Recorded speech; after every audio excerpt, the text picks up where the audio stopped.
Comenzamos la reunión preguntando, o más bien pidiendo que nos enumeraran algunas de las conductas que sabemos que no son cristianas y que no deben ser parte de la práctica de alguien que se dice cristiano, de alguien que es cristiano.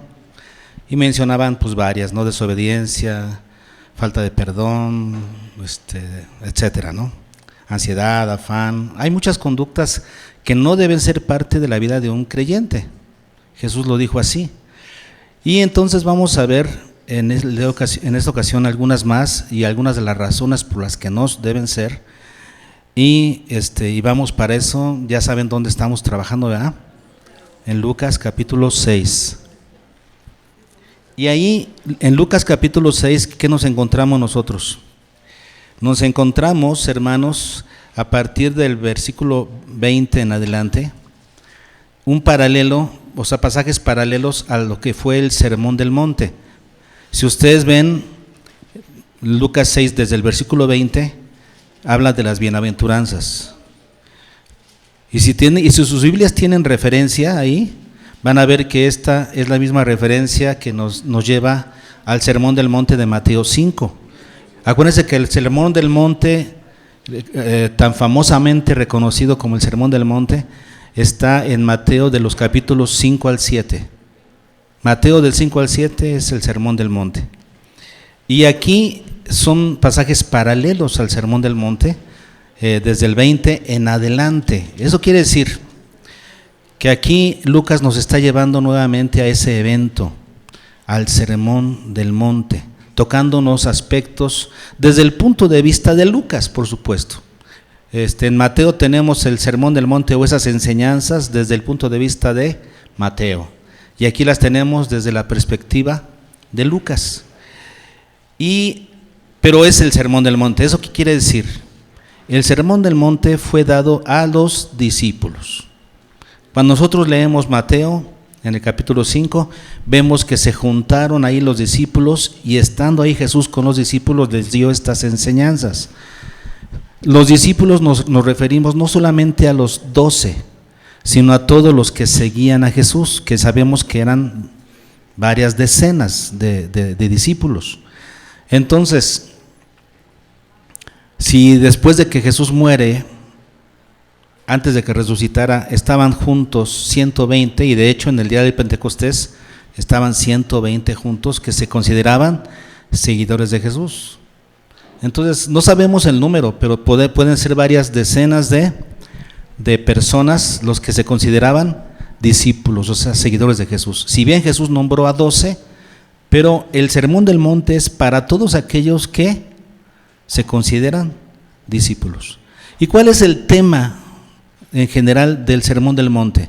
Podríamos decir que es algo así como los requerimientos del reino de Dios. O sea, ¿quiénes son los que realmente pertenecen al reino de Dios? Cuando ustedes estudian el Sermón del Monte, por ejemplo en Mateo o aquí en Lucas, piensen en eso. Jesús está diciéndonos, ¿quieres pertenecer? Ahí te van las demandas. Estos son los requisitos de los que pertenecen al reino de Dios. Este es su comportamiento, estos son los lineamientos de su vida, de su fe. Así son los discípulos. Entonces, lo que vamos a estudiar ahorita, hermanos, está escrito ¿para quién? Para discípulos. ¿Quién se considera discípulo de Jesús? Un seguidor de Jesús, un aprendiz de Jesús. Es para ustedes, es para nosotros. Así es que comenzamos este estudio pensando en esto. Son enseñanzas para discípulos del Señor. Y vamos a comenzar a trabajar desde el versículo 36. Y aquí en el versículo 36 y 37 Jesús nos habla de algunas de las conductas que se esperan y otras de las que no se esperan de aquellos que son discípulos. Comienza el versículo 36 diciendo, sed pues, y aguas que aquí Lucas nos va a enseñar las características que deben tener y por qué, o las que no debemos tener y por qué. Juan nos va a enseñar las razones de por qué sí y por qué no. Atentos a esto. ¿Listos? La primera es, sed pues. ¿A qué le suena? Es una orden. deben de ser, ustedes deben de ser, y es una orden, misericordiosos. ¿Qué significa misericordioso? Ponerse en los zapatos de otro. Es una buena definición. Tener piedad. Que nos duela, ok, la condición de la persona.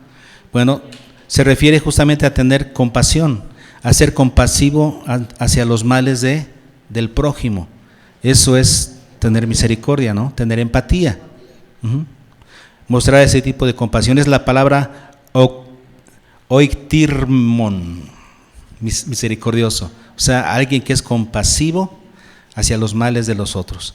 Y aquí dice, sean compasivos, sean misericordiosos. Ahora luego dice la razón. ¿Qué dice? Como también.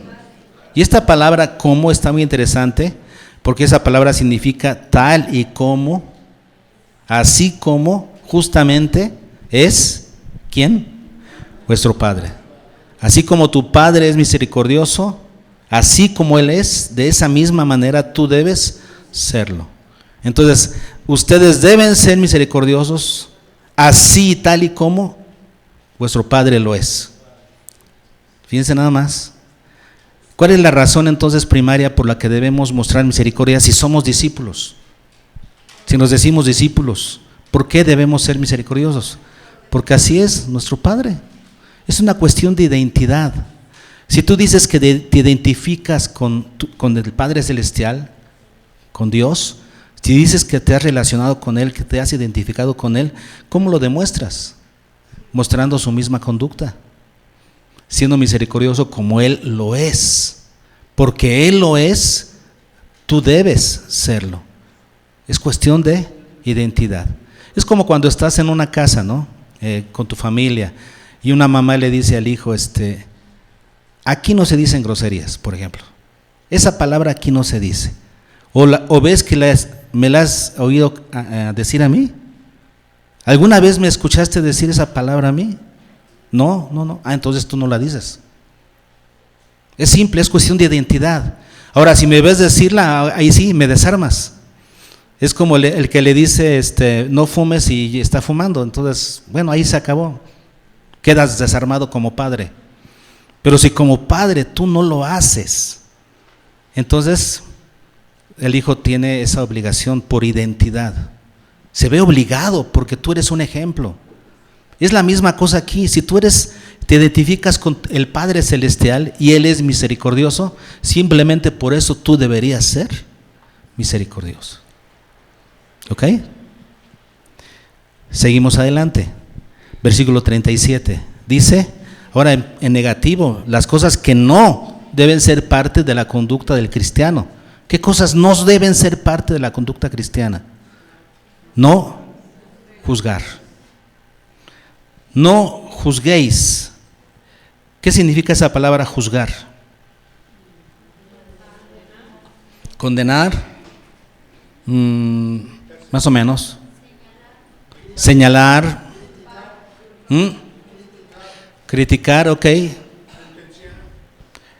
Porque esa palabra es la palabra crino, que significa analizar, separar. Y en la medida de que tú, es como cuando dice, aquella persona cuando me vio, nada más me escaneó. ¿Has escuchado eso? Me escaneó de arriba para abajo. Y entonces dices, ¿qué significa eso? Está buscándome cualquier cosa para juzgarme, para criticarme. Eso es el término juzgar, se refiere a escanear, o sea, observar, analizar y separar para pronunciar un juicio, o sea, para opinar acerca de la persona. Y normalmente tiene que ver con opiniones negativas. Aquí dice la Escritura que los discípulos de Jesús no juzgan. No juzgan. Y ahorita vamos para eso. No se me adelante, Pedro, porque ahí voy a explicar ese asunto, ¿eh? Qué bueno que lo dijo porque lo voy a explicar. Pero hay otra que no debemos hacer, que es no condenar. Y pareciera que es lo mismo, ¿no? No juzgar, no condenar. Pero la palabra condenar es la palabra catadicazo, que se refiere ahora sí a pronunciar o ejercitar juicio contra alguien. Es ejercitar derecho o ley, ejercer el derecho o ley contra una persona, o sea, condenarla. Decir lo que merece es esto y esto y esto. Nos adjudicamos el título de juez, porque ya dijimos, como es así, lo que merece es esto. ¿Ah, sí? Órale. ¿Te constituiste en juez, pues, no? Ahora, estas dos actitudes que no son parte de los discípulos, uno piensa, ¿y por qué no son? ¿Por qué no debe ser parte de la conducta de un discípulo? ¿Por qué? Y aquí nosotros leemos y pareciera que está diciendo ahí, vean lo que dijo Pedro, no juzguéis y no seréis juzgados. ¿Cómo lo entienden? Si tú no juzgas ahora, en el futuro no serás juzgado. Pareciera que está en futuro esto, ¿no? Igual, no condenéis para que no seáis y no seréis en el futuro condenados. Pareciera eso, ¿no? Que dice. Entonces uno que dice, entonces no voy a juzgar para que Dios no me juzgue. No voy a condenar para que Dios no me condene. Pero esta no es el sentido de esta escritura. Estas palabras en el original griego están en aoristo, no están en futuro, están en aoristo. ¿Cómo se leería entonces? Se leería así: no juzguen porque ustedes no han sido juzgados. No condenen porque ustedes no han sido condenados. ¿Qué sentido adquiere ahora? Adquiere otro sentido para nosotros, porque la razón por la que no juzgamos, ¿cuál es? Porque Dios no nos ha juzgado, al contrario, nos ha perdonado. Dios no nos condenó, nos perdonó. ¿A quiénes? ¿Para quién está escrito esto? Para discípulos. Los discípulos no hemos sido juzgados ni condenados por Dios, hemos alcanzado gracia. Si has alcanzado esa gracia, ¿con qué cara te pones a juzgar y a condenar a otros? Y por eso aquí mismo, en este mismo contexto, nos dice en el versículo 41, ¿cuáles son las razones por las que a veces nosotros nos atribuimos ese derecho de juzgar? Dice aquí el 41, ¿por qué miras la paja que está en el ojo de tu hermano y no echas de ver la viga que está en tu propio ojo? ¿Qué está diciéndonos aquí el escritor Lucas? ¿Cuál es la razón por la que nos atrevemos a veces a juzgar? Porque no somos conscientes de nuestros propios errores. Te sientes con la libertad de juzgar a los demás porque no ves los tuyos. Decía la abuelita de mi esposa, el zorro, ¿cómo dice? No se ve su cola ni el zorrillo, bueno, algo así decía, Así decía. Entonces sí vemos lo de los demás, pero lo nuestro no lo vemos. Y cuando vemos a otros queremos juicio, y cuando nos vemos a nosotros mismos queremos misericordia. Pero oye, si has alcanzado misericordia, ¿no? Si has alcanzado gracia, no fuiste juzgado ni condenado, ¿qué deberíamos hacer entonces? Este es el punto de la enseñanza. Así es que mirar los defectos de los demás sin ser conscientes de los propios. Por eso viene esa actitud. ¿Y qué dice el versículo 42? ¿O cómo puedes decir a tu hermano, hermano, déjame sacar la paja que está en tu ojo, no mirando tú la viga que está en el ojo tuyo? Hipócrita. ¿Por qué habla de hipocresía? ¿Por qué es un hipócrita aquel que quiere sacar la paja del ojo del hermano cuando no ha visto la viga en su ojo? ¿Y por qué le llama hipócrita? ¿Qué es un hipócrita? Un doble cara, alguien que actúa otro personaje que no es. Acuérdense que en este contexto esta palabra se refiere a alguien que está imitando ser otra persona. Es como aquel que hoy en día pone en su perfil, que está de moda, ¿no? Poner en su perfil lo que quisiera ser y no lo que es. Estás mintiendo. No hagan eso. ¿Para qué se ponen fotografías con Photoshop. Estás engañando. ¿Para qué te pones Photoshop? Estás mostrando algo que no eres. Y eso está de moda en las redes sociales. La gente no quiere mostrar lo que es, quiere mostrar a alguien mejorado. La Biblia no es así, la Biblia nos muestra tal y como somos. Y nosotros deberíamos ser así transparentes. Pero así sucede, ¿no? En el perfil pones cosas que te gustaría hacer en vez de poner las cosas que realmente eres. Eso es hipocresía. Estás haciendo un papel, actuando un papel de alguien que no eres.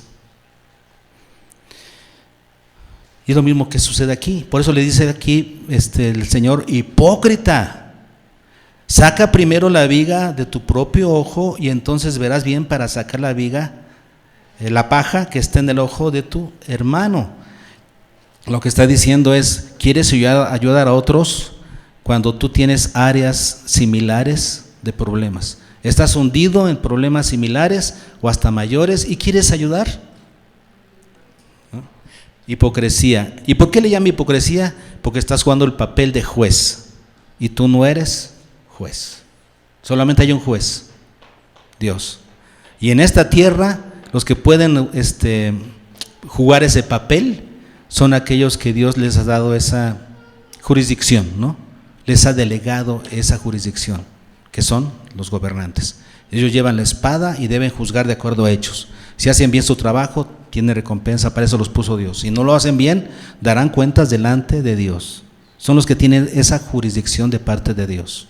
Dice Pablo en Romanos: ellos llevan la espada para castigar al malo. Ellos, tú no. Si no tienes esa jurisdicción de parte de Dios, no eres juez. No juzgues, no condenes. ¿Por qué? Porque tú no has sido juzgado ni condenado. ¿Hasta aquí vamos bien? Y luego tenemos en el versículo 37 también, en la tercera parte, en la parte C, algo que sí debemos hacer, algo que sí debe caracterizar a los discípulos. ¿Qué es lo que sí los caracteriza? Perdonar. Perdonad y seréis perdonados. Y ahí les va una información. Aquí sí, en esta, sí está en futuro. Eso quiere decir, aquí sí es una responsabilidad que trae consecuencias. Si no actúas responsablemente de acuerdo a lo que recibiste, porque ya fuiste perdonado. Si no fuiste juzgado ni condenado, es porque fuiste perdonado. Si recibiste el perdón y no perdonas, ¿qué sucederá? No recibirás el perdón. Al final de cuentas no lo recibirás. Es como no haberlo recibido. Tenemos una parábola de Jesús que complementa más esto en Mateo. Si ustedes recuerdan, en Mateo capítulo 7 se nos habla de esto. No en el 7, no en el 18. Déjame ver si es 18.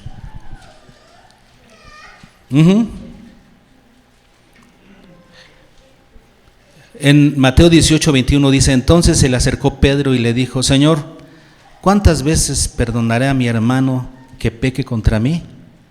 ¿Hasta 7? Jesús le dijo: no te digo hasta 7, sino aún hasta 70 veces 7. Por lo cual el reino de los cielos es semejante a un rey que quiso hacer cuentas con sus siervos. Y comenzando a hacer cuentas, le fue presentado uno que le debía 10,000 talentos. ¿Saben lo que es eso? No lo saben. Es un dineral. Estamos hablando de millones de pesos que un siervo le debía a su amo. ¿Cómo llegó a tener esa deuda tan grande con él? Aquí no lo dice. ¿Cómo un esclavo puede deber tanto dinero? ¿Quién sabe? Es increíble. Pero le debía esta cantidad exorbitante de dinero que jamás podría pagar. A como no pudo pagar, ordenó su señor, ¿qué? Venderle. ¿Y a quién más? Y a su mujer e hijos. Y todo lo que tenía, fíjense, vender, a él meterlo en la cárcel, luego vender a su mujer, vender a sus hijos y vender todo lo que tenía para que le pagase la deuda, y ni así iba a poder pagar. Entonces aquel siervo postrado le suplicaba diciendo: Señor, ten paciencia conmigo que yo te lo pagaré todo. Mentira, no ibas a poder pagar. La enseñanza principal, ¿cuál es aquí? Que este siervo, con su ganancia diaria, con su trabajo, jamás iba a poder pagar esta cantidad de dinero. Entonces él dice: tenme paciencia y te lo pagaré. Buen intento, pero no ibas a poder. El señor de aquel siervo, movido a misericordia, le soltó y le perdonó la deuda. Pero saliendo aquel siervo, halló a uno de sus consiervos que le debía 100 denarios, y haciendo de él, le ahogaba diciendo: págame lo que me debes. Entonces su consiervo, postrándose a sus pies, le rogaba diciendo: ten paciencia conmigo y yo te lo pagaré todo. Eso sí era una deuda pagable. Mas él no quiso, sino fue y le echó en la cárcel hasta que pagase la deuda. Viendo sus consiervos lo que pasaba, se entristecieron mucho. Una actitud así en un discípulo, ¿qué causa? Tristeza. Qué tristeza que alguien que sea un discípulo o se diga discípulo tenga ese tipo de comportamiento. No perdonar. Si se te perdonó tanto. Y fueron y refirieron a su señor todo lo que había pasado. Entonces, llamándole su señor, le dijo: siervo malvado, toda aquella deuda te perdoné, porque me rogaste. ¿No debías tú también tener misericordia de tu consiervo como yo tuve misericordia de ti? Entonces su señor, enojado, le entregó a los verdugos hasta que pagase todo lo que debía. Y dice, vean lo que sigue: así también mi Padre Celestial hará con vosotros si no perdonáis de todo corazón cada uno a su hermano sus ofensas. ¿Les queda claro que esta es una enseñanza de Jesús? A lo mejor no lo creían y decían: no, Jesús no es así. No, Jesús es puro amor. Pues sí, pero es justicia. No es justo, lo contrario a esto no es lo justo. El Señor es justo. Si no perdonas, no serás perdonado. Pero ¿cuál es la promesa aquí? Perdonad y seréis perdonados. Es una conducta que se espera de los que son discípulos, que perdonen toda ofensa, cualquier clase de ofensa, y las veces que sean necesarias. ¿Con qué actitud te pones a juzgar y a condenar a otros? Debemos aprender la actitud que Jesús enseñó a los que iban a apedrear a la mujer adúltera. ¿Qué les dijo? El que esté libre de culpa, arroje la primera piedra. ¿Y qué hicieron? Se fueron yendo uno por uno. Nadie estaba libre de culpa. Jesús los hizo conscientes de este hecho. No eres inocente. Y en todo caso eres un perdonado. No eres justo, eres un justificado por la gracia de Dios. Así es que ten misericordia. No juzgues, no condenes, pero sí perdona. Ahora, quedándonos con este sentido de lo que Jesús enseñó, perdonad y seréis perdonados, quedándonos con eso, veamos el versículo 38, que es justamente el contexto inmediato. El Señor nos enseña el principio que gobierna dentro del reino de Dios, sobre todo en este sentido positivo. En este aspecto positivo es donde se cumple esto, porque acuérdense que en las otras negativas, no juzgar y no condenar, ahí simplemente se nos dice: no juzgas porque tú no fuiste juzgado, no condenes porque tú no fuiste condenado. Entonces ahí no aplica este versículo del versículo 38, no aplica en juzgar y condenar. Donde sí aplica, porque es la reciprocidad, aquí sí hay reciprocidad, es en perdonar y seréis perdonados. Aquí es donde aplica el principio de dad y se os dará. Jesús está hablando ¿de qué? Del perdón. Si tú das perdón, se te dará perdón. Y aquí el Señor nos enseña que este principio Es una medida buena. ¿A qué se refiere Jesús con medida?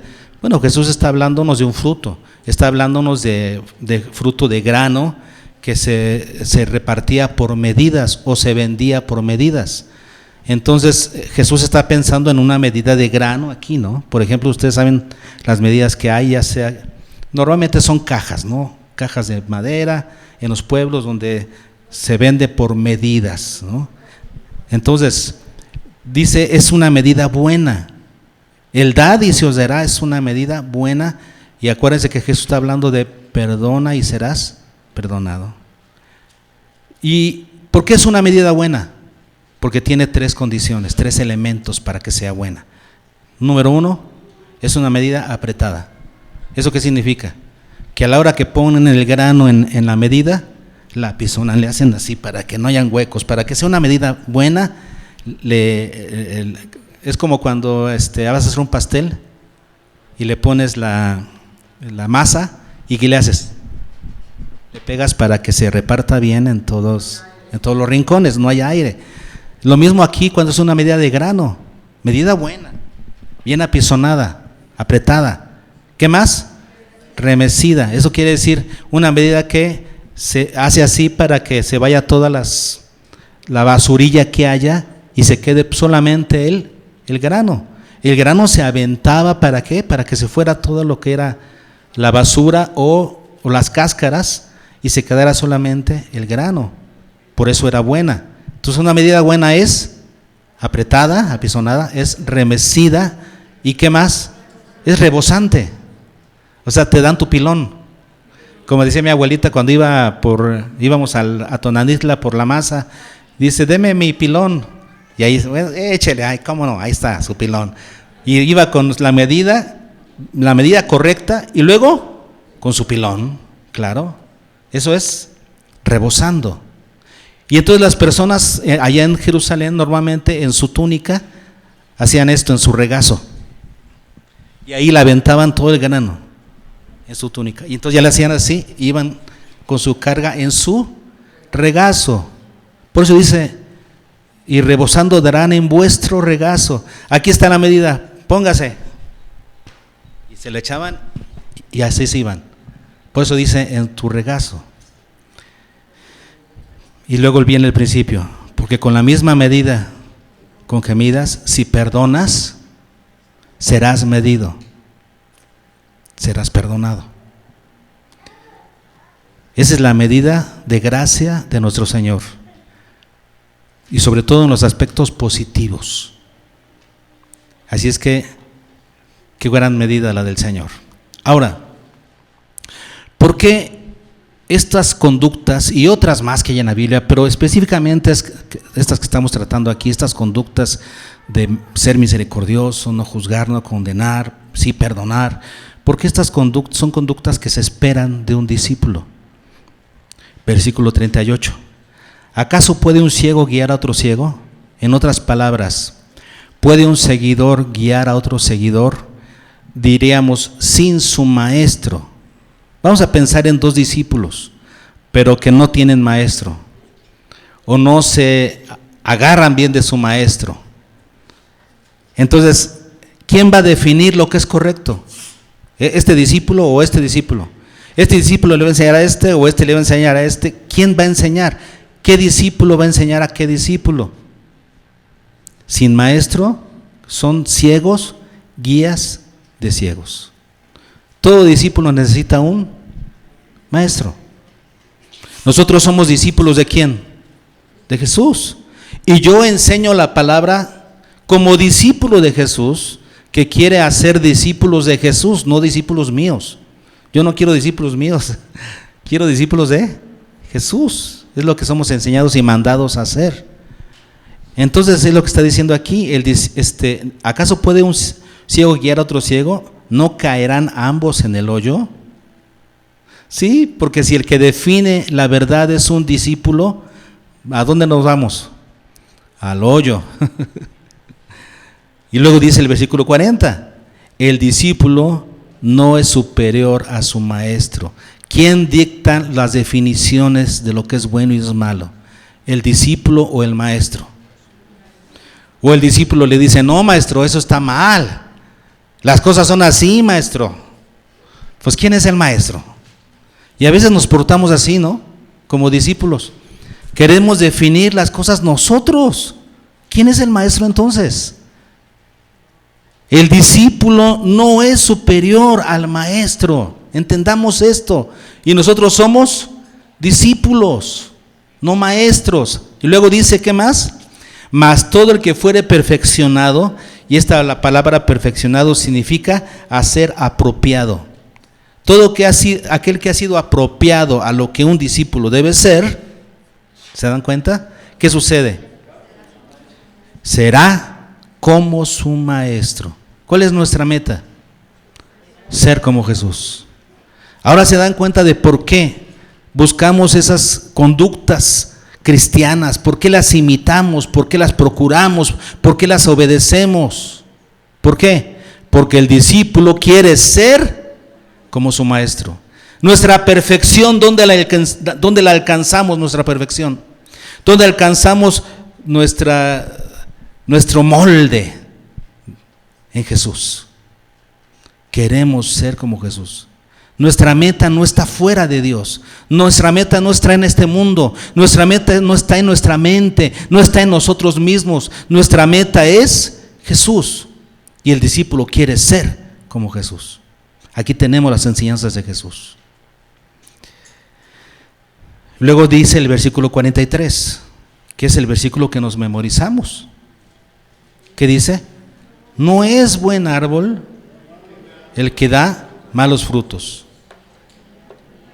ni árbol malo el que da buen fruto. Luego vean la verdad que viene aquí, que este va a ser el título del mensaje. ¿Por qué? Cada árbol se conoce por su fruto. Qué sentencia tan tremenda.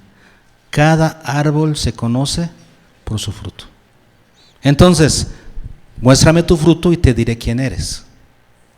Si me muestras peras, voy a decir, eres un árbol de pera. Me muestras ciruelas, voy a decir, eres un árbol de ciruelas. Me muestras juicio, eres del maligno. Me muestras falta de misericordia, tú no eres de Dios. No perdonas a tus hermanos, eres del diablo. Perdóname. Pero cada árbol se conoce por sus frutos. Es lo que está diciendo aquí. No se cosechan higos de los espinos, ni de las zarzas se vendimian uvas. Cada árbol se conoce por su fruto. Y luego sigue diciendo el versículo 45, el hombre bueno del buen tesoro de su corazón saca lo bueno, y el hombre malo, fíjense, hay hombres buenos y malos, y se refiere a la relación que tienes o con Dios o con el malo, con el diablo. El hombre malo del mal tesoro de su corazón saca lo malo, porque de la abundancia del corazón habla la boca. No puede ser de otra manera.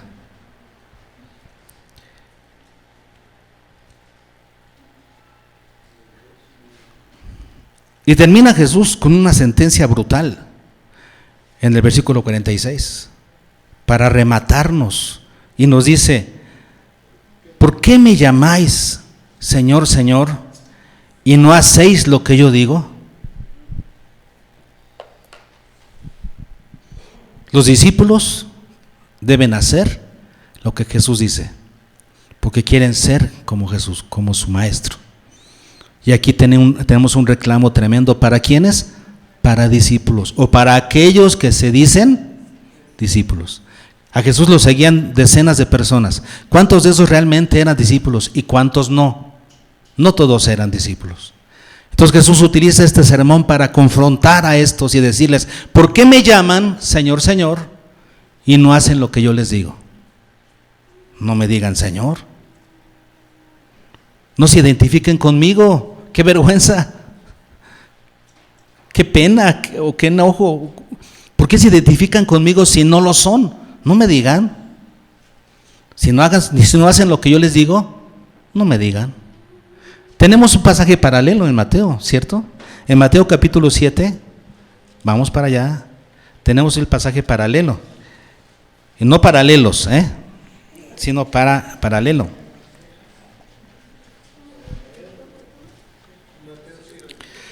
En el 7:21 dice: no todo el que me dice, Señor, Señor, entrará en el reino de los cielos, sino el que hace la voluntad de mi Padre que está en los cielos. ¿Se dan cuenta del paralelismo con el versículo que leímos, el 45 en Lucas? Dice: ¿por qué me dices Señor, Señor, si no haces lo que yo te digo? Y aquí dice: no todo el que me dice Señor, Señor, Señor, entrará en el reino de los cielos, sino el que hace la voluntad de mi Padre que está en los cielos. Muchos me dirán en aquel día: Señor, Señor, ¿no profetizamos en tu nombre? Y en tu nombre echamos fuera demonios, y en tu nombre hicimos muchos milagros. Entonces les declararé: nunca os conocí, apartaos de mí, hacedores de maldad. Hacedores de maldad. ¿Cuál maldad, Señor? Si no te estamos diciendo que en tu nombre profetizamos, y en tu nombre echamos fuera demonios, y en tu nombre hicimos muchos milagros. Puro espectáculo.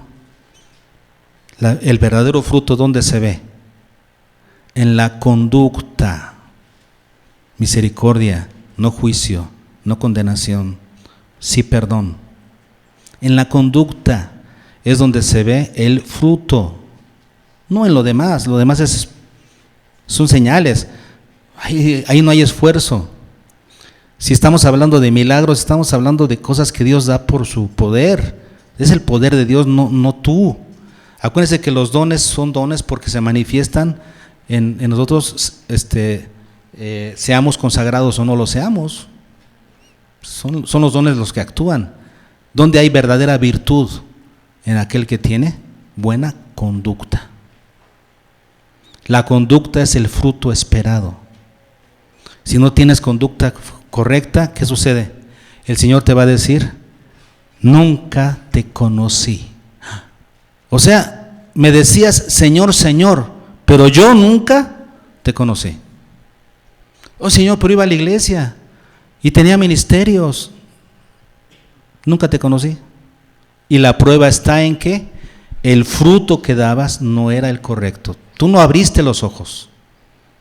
Porque el fruto ahí está. El fruto es visible. El fruto es algo que se ve, no es algo oculto. Es algo que se ve. Y el fruto es producto de algo que hay adentro. De la abundancia del corazón habla la boca. El fruto es resultado de algo que tú tienes adentro, punto. Lo que tienes adentro aflora. Por eso el fruto es vital. El fruto es algo que todo el mundo puede ver y tú deberías ser capaz de verlo. No te engañes. ¿Por qué le dices a Jesús, Señor, Señor, si no haces lo que Él te pide? Debes demostrar que eres Jesús. ¿Y se demuestra cómo? A través de la conducta. Ese es el fruto que se espera de un discípulo. Y recuerden, es un fruto. El que es cristiano, realmente lo es, va a demostrar un cambio de vida. Indiscutiblemente lo va a mostrar. No es cuestión solamente de esfuerzo, es un cambio de vida que se da por la presencia del Espíritu Santo en tu vida. Es que es algo que se va a demostrar. ¿Qué frutos espera según estudiamos hoy en el creyente, en aquel que es discípulo? Ser misericordioso, no juzgar, no condenar, sí perdonar. Es la conducta que se espera de aquel que es un discípulo. Y recuerden la sentencia que hemos aprendido del Señor. Cada árbol se conoce por su fruto. Cada árbol se conoce por su fruto. No hay para dónde hacerse. ¿Ok?